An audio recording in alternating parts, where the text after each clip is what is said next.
like doing things in your kid's best interest is really hard sometimes. It really is. It's not what you want to do. It's not what you want to say. It's, but the internal work, and I know you do a lot of this. The more we reflect on ourselves, and like, are we just like projecting our own stuff onto our kid, or is this about them? Is this about me? Is this my ego? Is this, so it's a lot of reflecting and a lot of letting go and a lot of reprogramming ourselves, honestly. Welcome back, everybody. You are listening to The Know, where it is not about knowing everything, but about coming to know ourselves. I am your hostess, Nikki Spo, and I am so glad that you're here.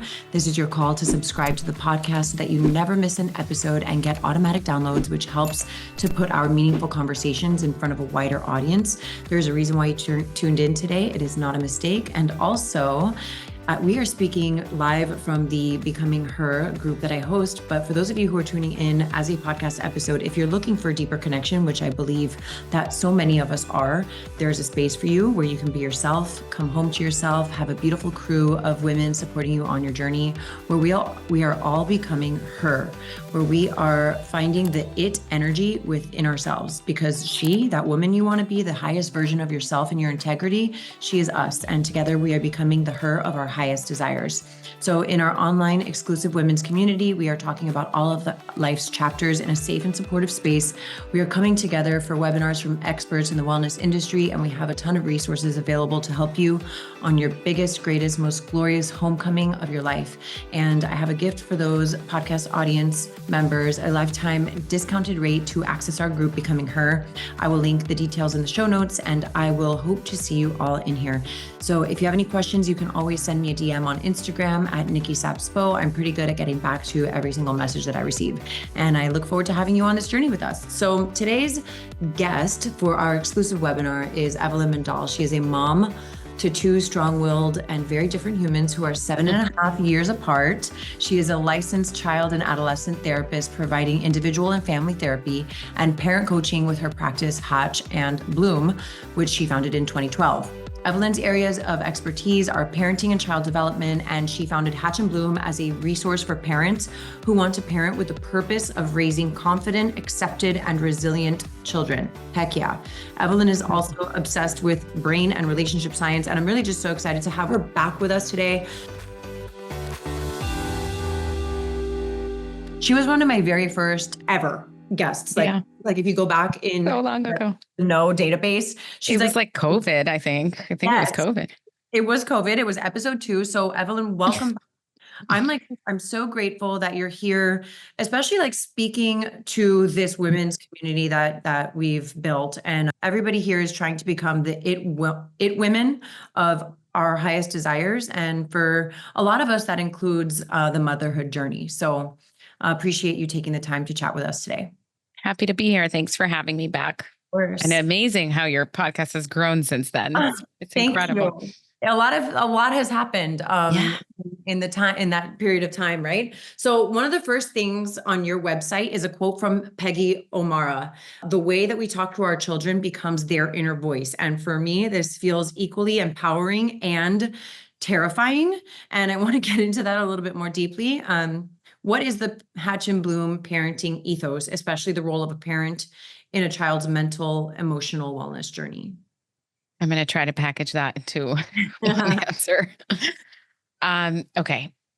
Relationship. Honestly, relationship, the parent-child bond. I cannot emphasize what preserving this relationship in every capacity possible. Like, I really think and believe that you can really help your child grow, develop, challenge them, figure out boundaries, help them build resilience, like get them through the hardest stressors of life if you have a really solid foundation in the connection you have to them.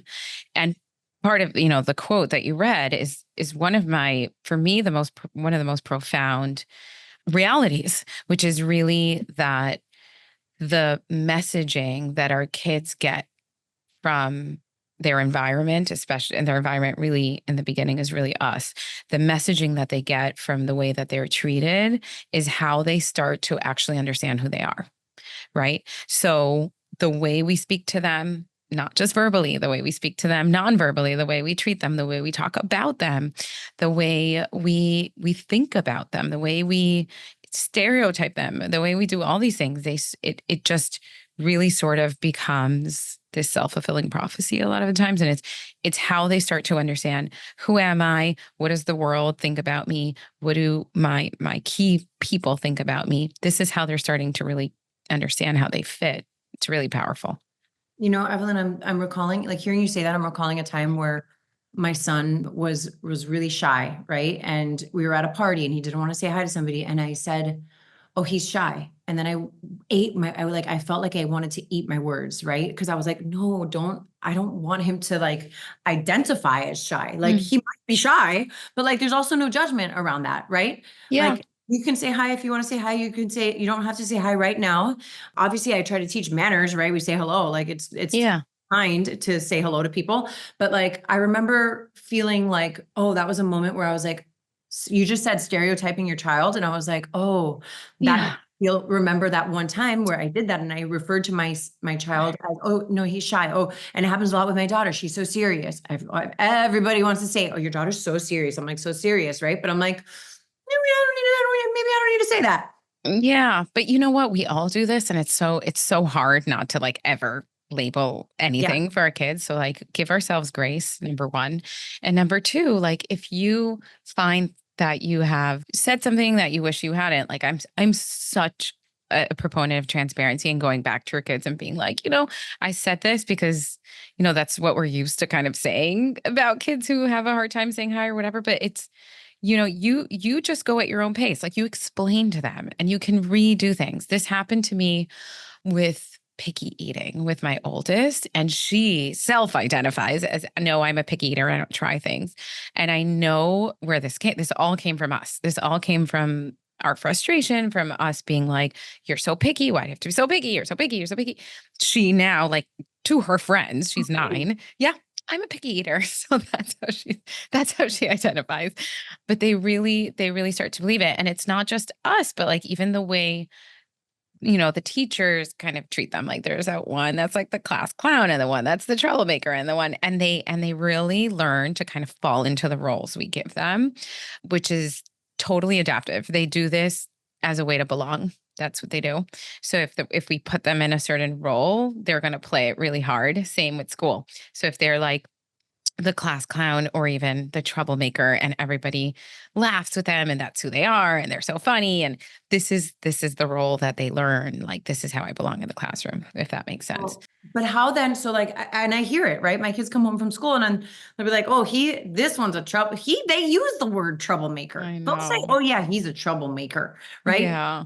So then as parents, how do we support them in not fitting a mold that maybe they don't want themselves to be in, we don't want them to be in, from a perspective, right? Like from a wellness perspective. One thing I always suggest to parents when you're really trying to kind of, because we want to be able to talk to our kids about their behavior too, right? So like we can't just like ignore that. So one of the things that I kind of suggest around that is to like separate, if you can learn to separate as much as possible, like them as a person, like giving them character traits versus actually describing behavior. I find that to be a really helpful distinction. So you can talk about the behavior that was inappropriate, or that, they're having a hard time listening and following directions, but we're all describing their behavior. But if we're like, you're so defiant or you're so lazy, we're really categorizing them and characterizing them. So if you can just not speak to them as who they are, but rather the behavior that you're seeing, especially when it's something negative, I find that to be like a really good strategy around that too. I definitely have some experience with that. And this also makes me want to bring up then like family dynamics and sibling roles.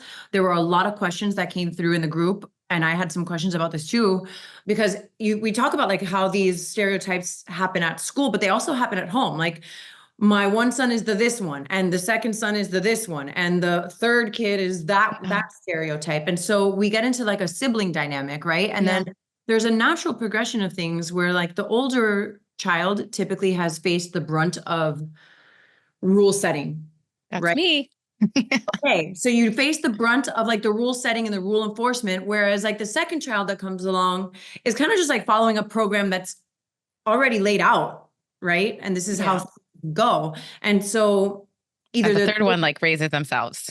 That's yeah, like, so like right. So then there's like a rule breaker in the mix, right? Somewhere. And so I'm getting a lot of questions about how to enrich the relationship between siblings and to monitor competitiveness and fighting. hard.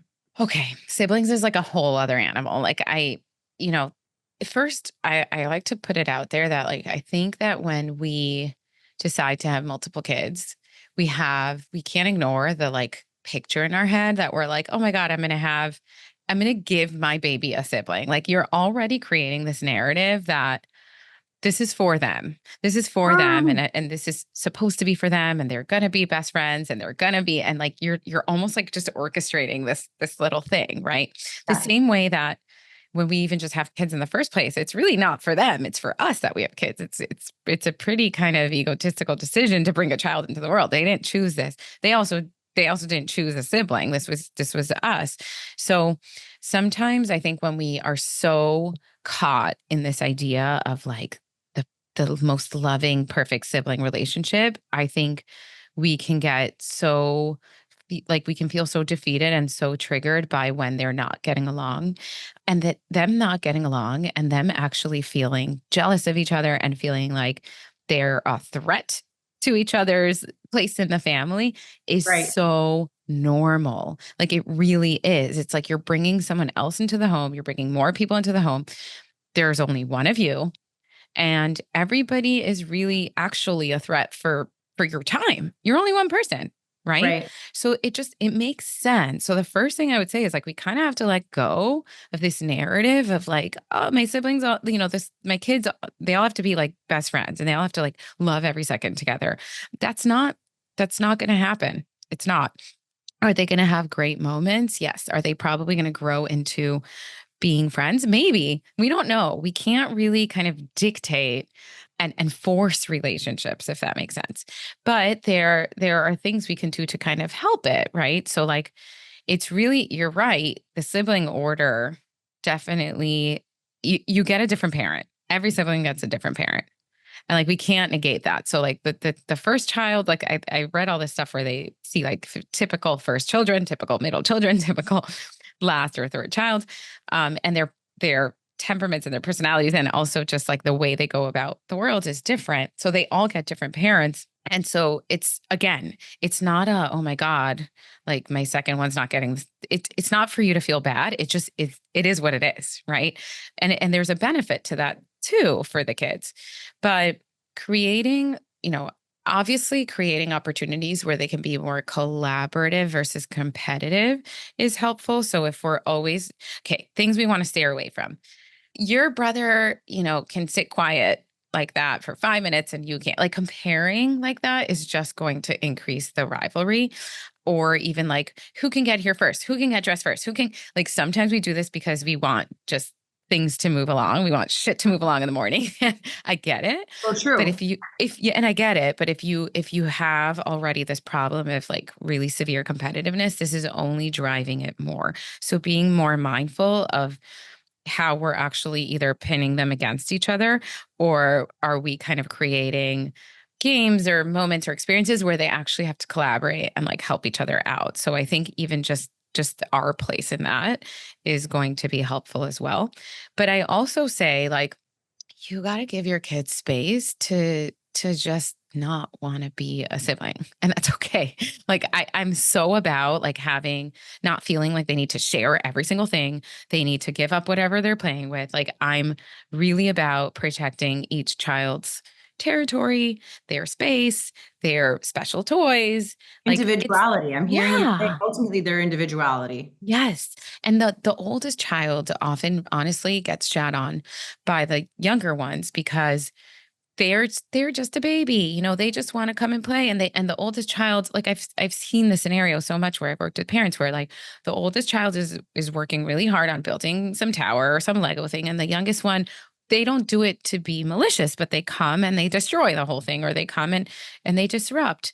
And then the parent comes in, just, I get it where it comes from, because you want to just it to flow, and you come in and just say, well, they're just a baby, they don't know, or they just, which is true, but like, we're ignoring that this is really hard for the oldest one, right? Like we've got to kind of be like, we care about how hard you're working on your things. So let's try and find a way or a space or a time where it's just for you, and nobody's going to come around and mess with it. Like, so the oldest one needs to feel as protected as the younger ones. And I don't think we do such a good job of that, just because the younger ones need us more hands-on. Does that make sense? Yeah. No, definitely. I mean, I experienced that with 3, Mm-hmm. And it's interesting because like then the middle kid dynamic comes into play too in my world, because he's the older brother and the younger brother at the same time. For the most Right. part, my 2 boys are very close in age, as you know. So like they are kind of more on the same, a similar wavelength. And then like my daughter will come in and be like, Yeah. she whacks everything down and everybody's like, Yeah. right? It does help that like I have 2 boys that are together, and they're usually like working on something, like they're usually building a tower together. Yeah. And then their sister will like destroy their tower, so they're mad together. Together. At least they're not alone. At least they're both together in Together. this experience, but it's hard, and so It's like really hard. it's play sports. And so this one wants to like level up, right? Yeah. And there is a sense of competitiveness and trying to honor each child's sense of individuality and their strengths without pinning them against each other. Yeah. Or even like it's hard because you're it's almost like, for me, it feels sometimes, Evelyn, like walking on eggshells in myself. I'm like, oh, catch that before it leaves your mouth. Like, Mm-hmm. catch it. Like you can compliment one child without it taking away from the other From the child. other. Right. Like, Yeah. And the other thing, like sort of just kind of piggybacking on what you're saying there is, and I think this is a relief for parents to hear, but like, you don't have to make everything fair. You really don't. Like, I don't, oh, yeah, I say don't believe what? in that. Like, if somebody comes home with a cupcake because there was a class birthday party, you don't need to run out and get your other kid a cupcake. We don't have to buy trophies for one because the other one won a trophy. They don't have to always have play dates at the same time. Like I don't know where we got this belief, but we have this belief that we have to make it like an even playing field for every single child in every single way. And that's not actually setting them up for life, because life is not fair and it's not equal. And sometimes one person gets into something or approved or gets something and the other one doesn't. So I like unburden you from being like, you need to make everything fair for your kids. It's almost helping your kids absorb this idea that sometimes things will not feel fair. And that's really uncomfortable. And you're going to help them through those really tricky feelings instead of always trying to make things fair. Does that make sense? Yeah. And so what I'm also hearing you say is like you've always been, since I've known you, big on acknowledging the heavy feelings, right? If Yeah. it's manageable, you taught me this phrase, if it's mentionable, it's manageable. And Yes. like when That's from Mr. Rogers. I know, but it was the first time I ever heard it was from you. And so like when we're talking about like sibling rivalry and fighting and like this happens, like jealousy, right? I wrote down, because these are themes that came through in the group: rivalry, competitiveness, jealousy, rivalry. And it's like, can we talk about those things? Yeah. Hey, I you also are feel like if you jealous. give, I want to talk yeah, about jealousy, because like I feel yeah, like a lot of us want to stay away from jealousy because yeah, we shouldn't be feeling it. But the reality, yeah, you feel it. I feel it. I'm an adult. I experience it myself, for sure. And I also think if you give your child, like we almost feel like it's like the elephant in the room, like we don't want to like bring it up because then it's real. It's already real. Your kids are already Already feeling it. know. Yeah. Yes. Your Oh my kids are gosh, already saying that. experiencing It's it. the elephant in the, yes. Okay. So, Anna's asking us to repeat that. So, okay. It's the yes, if elephant in the room. Oh It's no, the manageable. She wants, so if you make something mentionable, it makes it manageable. So if you can like talk about it, then we can manage it. If it just becomes this thing that nobody's talking about, it's really hard to process. So let's talk about, so yes, so sometimes we don't want to bring ideas to our kids, but our kids are already experiencing them. So they already. already know that they're feeling this really, really like icky feeling towards other people in their family. They already know this. They're already going through it. So you're not like putting ideas in their head. You're actually helping them make sense of what they're already experiencing. And this is what I mean about our relationship. If we're like, this is what you're going through without feeling like we're going to be mad at them for it, there's nothing wrong with that. Jealousy is a very normal feeling. So I'm such a proponent of even being like taking one child and being like, what is it like to have a big brother and a little sister? What is it like to have a little brother and a little sister and be the older child? What is that like for you? And for me, like I say that to my daughter all the time, and I'm like, I remember what it was like to being the oldest, and I didn't really like it. I really didn't. I liked it sometimes.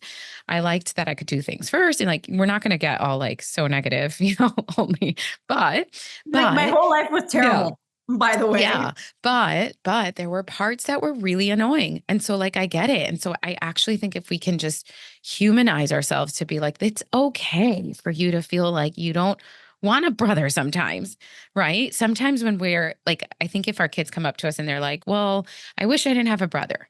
I think the innate response is like, but he loves you, but you Don't guys say are that. best friends, right? Like we want to just like not hear that because that threatens, let's go back to the beginning, that threatens our narrative of like, but I created this family for everybody to kind of love each other and be best friends. So that feels very threatening to that Yeah. idea, right? But if instead, if they're like, I don't really want a brother, you really go into like what's happening. Okay, you're having a really hard time with being a sibling right now. Let's talk about it. You can just let them know, like, we can handle things. And again, things aren't always fair and they're always not going to be the way we want, but we can handle things. We can handle hard things. So I think that's what you're kind of laying the groundwork for. Somebody asked a question. Is sibling rivalry worse when there's a big age gap?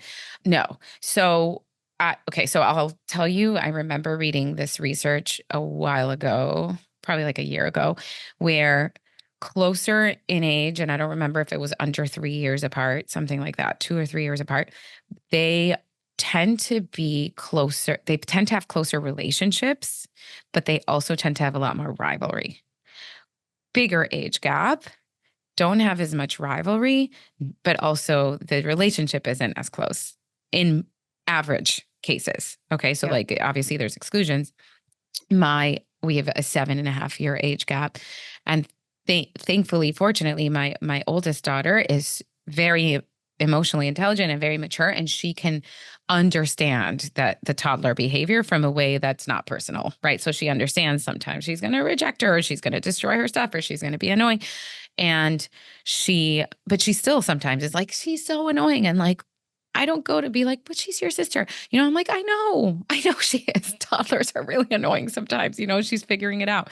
But if I wasn't to align with her and help her feel seen in that moment, it would just feel a lot worse for her. It would almost like make it bigger and deeper. Mm-hmm. So on that note though, like I feel like sometimes when I do this, so I'll do this with my son and I'll be like, I understand you're feeling this. And I'll repeat it to him also, like, and he'll feel more of it. Like he like likes it that I'm like, Maybe he likes your connection in that moment. Maybe that's what he's liking. So you don't have to keep going over the feeling. Like yeah, I think what he's liking is that you're tuning in and that he feels seen. That's what yeah, I think. So you can help him move through it to something else, still with that same feeling of I'm connecting to you. Like, let's help you problem solve now. Like, you don't have to stay there. You can right. move on to the problem solving. Mm-hmm. And I think on the note of you saying like giving them that, we're talking about an elephant in the room and we're pretending like it's not real, but it's already there. Like your point about giving words and meaning to it. I think that kids, if you don't do that, right, conversely, they create their own meanings, right? Like they will create their own storylines about it. And like we as adults do this even in our own interpersonal relationships, right? That's why communication is so important in healthy relationships, right? So you don't go off making these storylines that aren't real, aren't authentic, aren't on point with what's actually happening. And there's no, in my opinion, and you're the expert, is like there's no person who is more ripe to be susceptible to that than a child. Yeah. Right? And especially because their worlds are so small that it just their meaning is really going to be about them. They're going to personalize it, and they're kind of egocentric. And so it's going to be their fault or about them, or right. So they're not able to see the zoomed out version of this. Like, oh, my sibling is just tired and they're missing mom. And like, they're not going to say that, right? They're going to be like, they just are always mean to me, or they always, so they're going to make it about them most of the time. So yes, they're going to make their own meaning. And usually it's a personalized, kind of internalized meaning. So we want to kind of externalize that, and we want to kind of put all the pieces together for them. So when we talk about things, we're able to really connect dots for them. Yeah. So on that note, I know that a lot of parents here are still married, which is lovely for their families of origin, assuming that everything is all healthy and happy and all that. A lot of my parents in this group are also divorced or separated, going through a divorce. And so some questions have come up, and you are divorced and remarried, and have a new child with your new husband. Been through kind of like the gamut of experiences here, and creating two separate households for your child, introducing a new partner. How do we address some of those topics, right? I experience it, recently. My children said to me, "Oh, you guys tricked us." And I was like, oh, dagger to the heart, right? I was like, oh no. My situation, I think, is unique, but not that unique, because it comes up in groups. Is like, how do you move around the topic of like maybe dad not being present? It doesn't have to be gender specific. It can be mom not being as present. Maybe mom is the one who's working out of the house more. Maybe dad travels for work. How do we have these conversations? Because it's not just in divorced homes, right? Before I was divorced, I still had a father figure who was out of the home, right? That still required conversation. And my kids were younger at the time, but still it's a conversation that needs to be navigated, and it's worth troubleshooting.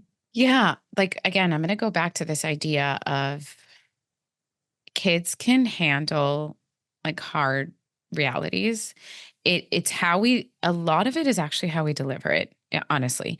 So if we show up, like if we're already showing up like, oh my God, like their dad is never here, or we're going to have these two homes, it's going to ruin my children. If we're already showing up with this energy of total lack of confidence in our ability to do what's right for our kids, total lack of confidence in our ability to navigate whatever stressors going on, your kids are 100% are going to pick up on that. 100% are going to absorb this from all of your body language, from all of your energy. So I remember having to talk to my daughter about things like because she's going to hear this, like there was like a school shooting, or there was a death, or there was the war in Israel, or there was, that we knew people. So like all of these things, she actually is okay talking about them, and she doesn't get super, super stressed. But a lot of it has to do with the way I kind of sit down with her.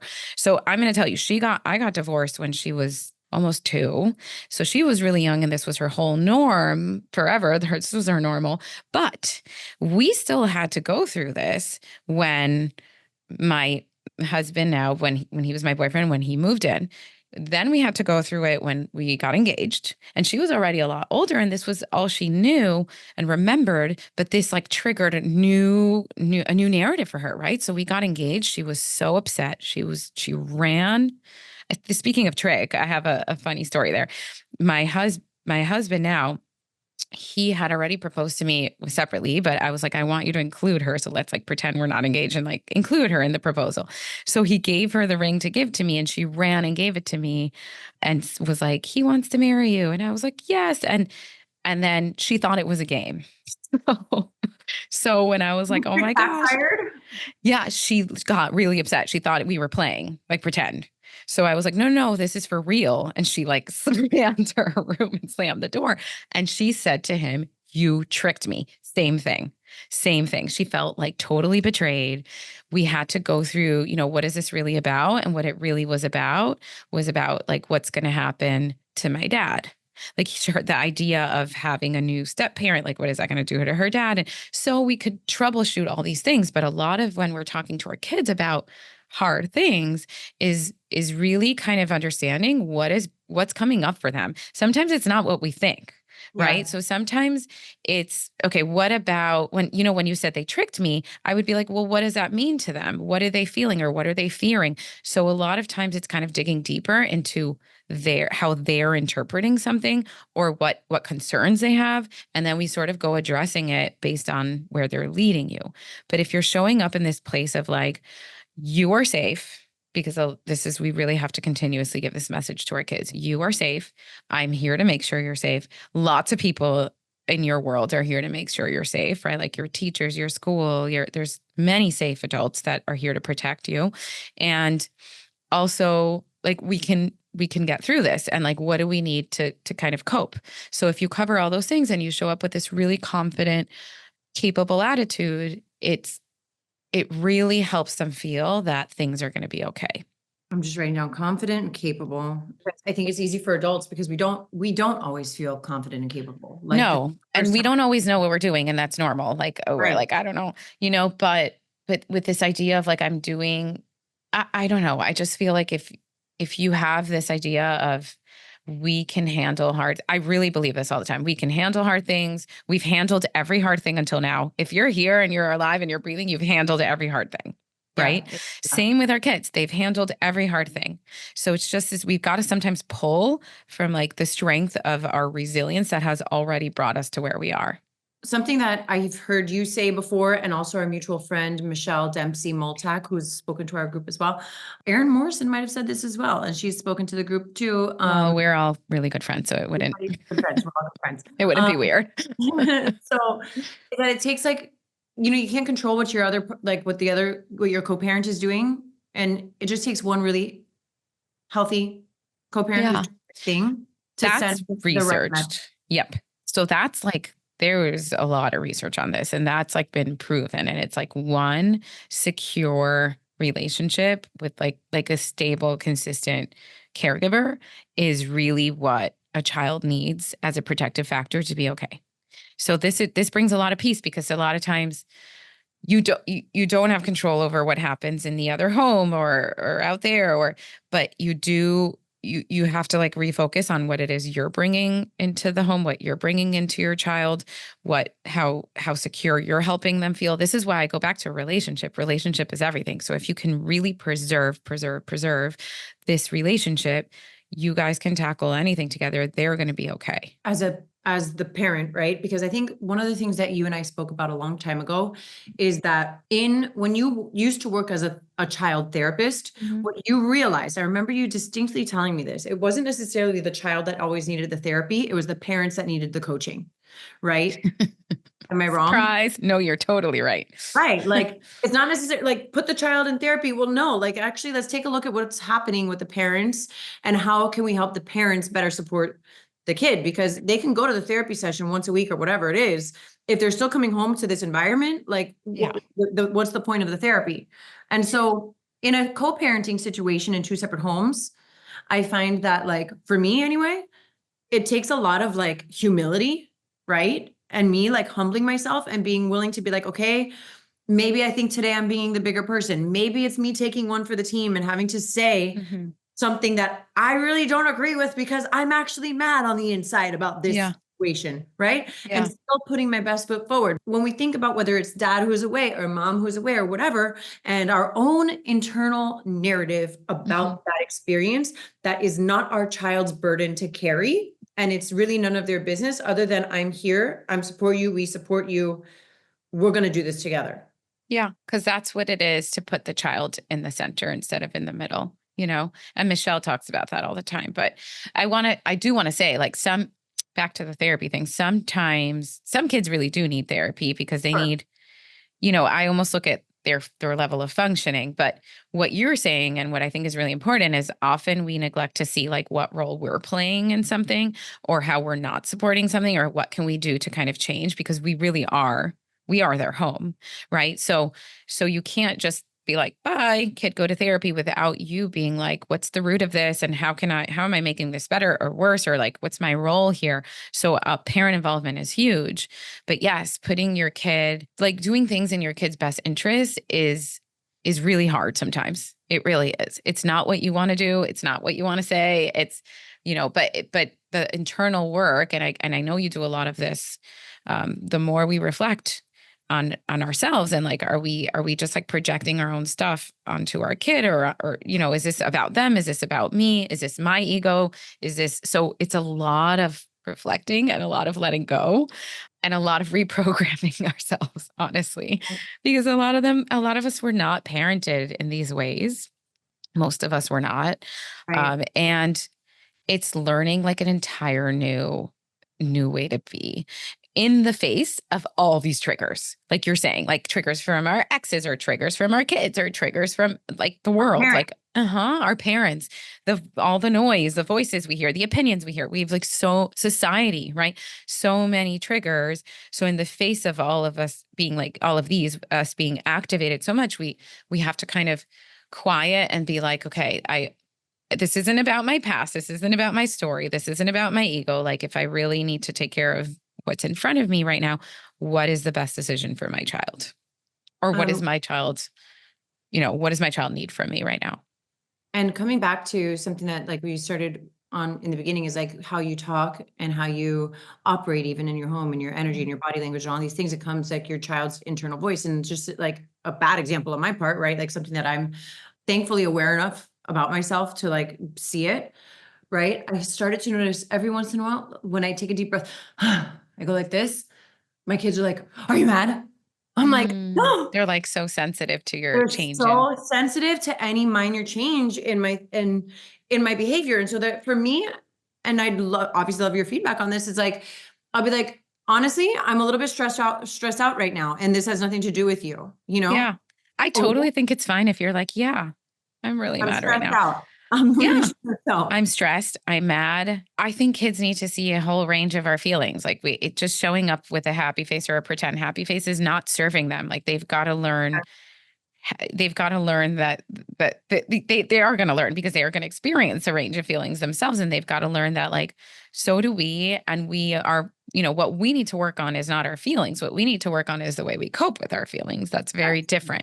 So if we're like, I'm frustrated, but then you're or stressed out, but then you're, yelling or ripping things or whatever, like, that's not a great way of coping. And sometimes we're going to do that. Sometimes we're going to yell. Sometimes we're going to do the thing we wish we didn't do. And then we're going to tell them that, we're working on this. This happened to me in the car a couple of weeks ago with Liv, my oldest one.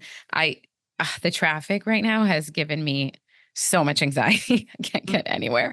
And somebody was driving really slow in front of me. And I just like could not anymore. It was like 6 p.m. I was like, it was after one of the whole days. And I don't know what I said. I was like, oh my God, like what's wrong with people?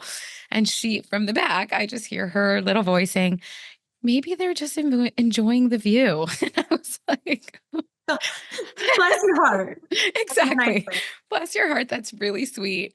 But yes, like, she was like, don't assume things, or like, it's sometimes they're our biggest teachers. It's really incredible. It really is. It really is. It is. Yesterday, my child told me to, Mommy, it's okay. Just take a deep breath.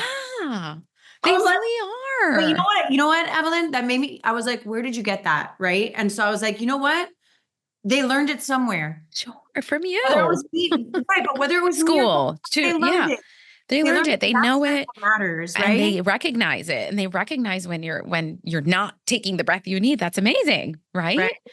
And she's recognizing I'm putting myself, like, I'm flustering myself so much with like assuming or saying these things and she like stopped me or helped me reflect. So like, they're amazing. Like they're so hard, but sometimes if we can reframe and be like, they really are put on this earth to be such teachers for us and to help us evolve and grow. Like, I really believe that. Absolutely. So you mentioned anxiety. I am like, maybe this is my anxiety that causes it, right? And I do think about this a lot, because I have suffered from anxiety and also thrived with anxiety, my whole life, right? Well, it's adaptive sometimes. Right. And so I've noticed hints of anxiety and perfectionism there. And I'm like, how do we manage those things? Yeah. So, especially if we're experiencing them ourselves. Yeah. Well, it's not a surprise there, because I actually just had somebody that specializes in perfectionism talk on my podcast, and she mentioned that perfectionism actually it's like hereditary. So it's not a surprise. And sometimes it even skips generation. And it's not a surprise that it's kind of in they're predisposed to it. But, it's really hard to help them manage it if we're not modeling it in the right way, right? So a lot of it is actually your perfectionism and your anxiety, and showing them like it is okay to, I am enough. It is okay to make mistakes. Like, we don't have to keep going, when, at some point we're satisfied. Like, it's really a lot of us and what we're showing them on a daily basis, and how we're talking to ourselves. We don't realize sometimes we're like, I'm such an idiot, I forgot whatever. Like, this is really like a horribly critical voice, and they're watching us talk to ourselves like that. So then guess what? They're learning this is how we talk to ourselves when we forget something or when we make mistakes, right? So if you actually monitor your critical voice, you're going to see just how critical it is. So out loud, if we can kind of bring in our more compassionate part of ourselves and really show them that and give ourselves grace and be kind to ourselves, then I think that's a really big starting point. And with them, it's a lot of just exposing to not getting things right all the time. There's no such thing as perfection. We don't want to use phrases like I don't like the phrase practice makes perfect. I don't like that. It's not true. Erin, my friend, actually uses practice makes you prepared. I like practice makes progress. Like, we've got to just kind of change the language a little bit about what we're expecting. And then I like to do other things, like, let's say it's a kid who's into like sports or gymnastics or something, and they're really kind of rigid and perfectionist around this, or even art or whatever. I like to show them like the celebrities in the area that they like and all of their moments where they failed. Bloopers. Yes, the bloopers. This is a highlight of their life, but they have so many bloopers around it. And so many times that, guess what? They have fallen so hard and it's taken them so much work to get back up. So with kids like this, we also want to watch for only praising like the outcome of stuff. Like, you got an A, you finished the tower, it's just the outcome, you scored a goal, you won the game. We really want to focus and highlight on like effort and process much more than the outcome for kids like this. Definitely. Okay, so I know that we are wrapping things up, and I want to touch on this because I get a lot of I just hear it a lot in conversation, right? And I think that for the most part, our parents, like our parents before us, they did what they could or knew how to do with the information that they had, right? We generally know that. And as a society, we have evolved, more information has become available, and people have more healthy and open-minded conversation about what works, what's healthy, and what can help a child's becoming, right? I know a lot of people who still believe in more old school parenting styles, or at least like a blend of old and new school parenting. And so with the rise of gentle parenting and really like conscious parenting, like, how do you navigate a world or an experience when that's not working? Okay. Gentle parenting is very confusing. The term is very confusing. I agree. I don't like it. I don't like that term. I don't think there's anything easy or gentle about parenting this way. I also think there's nothing easy or no. gentle about parenting, like, as a whole. No. And I think it leads people to believe like permissive parenting. It's not the same thing, and it's very confusing. So I'll give you again, let's go back to like my ethos or my philosophy here. I'm a very big believer in boundaries, a very big believer in setting boundaries with our kids, because when we can set really good boundaries, really consistent, clear boundaries with our kids, they learn to set it for themselves and they learn to set it with other people. Like, I really believe it. So I love boundaries. I think kids need structure, and they're also going to push back and mess up. And this is their job. This is what they're going to do. I also believe that we can handle these things with respect. So for me, that's where it's not gentle. It's more of respect. We're respecting our relationship, and we're going through the ups and the downs in a way where there's a dignity and mutual respect. So I don't think we have to lose control and become this big, scary person seeking control and power over our kids in order to teach them. I don't think that's the best way to teach them. That's not the way they're going to learn. That's just going to create fear and maybe obedience, but that's not real learning. So I do think if you really understand the brain and how it doesn't perform It doesn't learn under stress. It actually learns under calm. And that's when, this parts of your brain open up to really learn skills.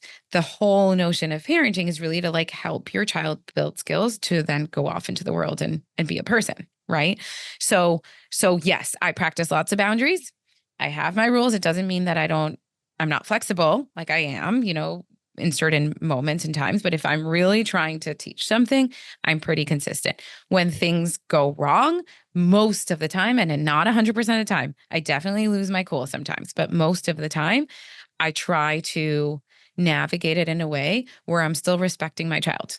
It's not easy. It's not easy when you're exhausted and you're burnt out and you're triggered and you're all these things and you've told them something a million times. But, at that point, I just kind of turn to action more than losing control more and more and more, whatever it means, like I need to do to get it done, if that makes sense. So like, I'll give you an example with my toddler, which she's a toddler, right? Her thing the newest thing that triggers me, she when she's annoyed or mad or doesn't want something, she'll throw her food. She'll like throw it. There's something about throwing food that I don't know is wired into me as like, this is a no. And once I'll be like, food's not for throwing, it's for eating. I'm not going to let you throw your food. And let's say she does it again. I'm feeling myself getting worked up. But at that point, I'm just removing everything. So I'm going into action. I'm like, okay, we're all done eating. But see how I could just be there fighting with her and getting more and more kind of like, why can't you do this? You're so whatever. You're such a troublemaker. Nope. I just go straight to the boundary. And I think that's been really helpful for me. Same with my older ones, straight to the boundary. So if it's TV's off. If it's whatever it is, So again, it's like a consequence, which it's like related to, it's related to what she's doing. It's related to. So avoiding the word consequence, it's really more like cause and effect, right? Yeah. If you continue to throw the food, we are removing this. It is a consequence. It is cause and effect. It's all, but I'm not going to be like, you're not going to your friend's birthday tomorrow because today you were rude. Like that, there's nothing there that's not going to teach her, right? Like we're going to work on respect. If she was rude, we're going to work on like, that's not how I'm going to engage. Like it's really related to the behavior. I like that. Having an effect in the cause and effect or a consequence that is related specifically to the behavior. Yeah. I wrote down here, and I think that a lot of us can leave with this, is to have dignity in parenting both ways, right? Like when you said dignity, there was something in me that felt like my inner child like cower a little bit. And I was like, oh, that's my feeling of not having been treated with dignity, right? And I want to parent with dignity, and I want to treat my child with dignity. Like, so and it takes a very big conscious effort to do that. When you never had that, or even when you did, it's still, and sometimes you want to parent so different from the way you were parented that I think that sometimes leads people to overcompensate a bit. And this is where we get really it's really hard for us to set boundaries with our kids, or it's really hard because we feel like we're disappointing them. But it is okay to disappoint your kids. It's okay. That's what I mean about, we don't have to make things completely fair, and they're not going to like everything. And sometimes we're going to have to tell them hard things. And our job isn't to make our kids happy. It's really not. Our job is to make best decisions for them, with them, and help them build skills. Well, Evelyn, thank you so much for your time. Thank you. For navigating such a broad. This was good. We went everywhere. A lot of topics in a short amount of time. And I appreciate it because you're so thorough and so like the way that you think is just so admirable. And I think it's like very sound, right? Like you can hear it in you, the way that you talk. And I appreciate you taking the time to speak with our group. And I can't wait to share the video with everybody. Thank you. Of course, my pleasure. Thank you so much for coming. If anybody wants to stay on, I will be on for about 10 more minutes. Thank you guys for everything. Bye, Ev. Bye. Bye. Thank you so much for listening to The Know. If you loved this episode, go ahead and share it with a friend. Words are so powerful, and someone may need to hear what we covered today. And if you really loved this episode, please take a moment to rate the show and leave a review. Your comments are so important and valued, and they give other listeners insight on what to expect on The Know. You can connect with me personally via Instagram at Nikki Spo, and The Know with Nikki Spo. My hope for you today is that you are fearless in looking inward so that you can be your highest, most authentic self and go after the life of your dreams.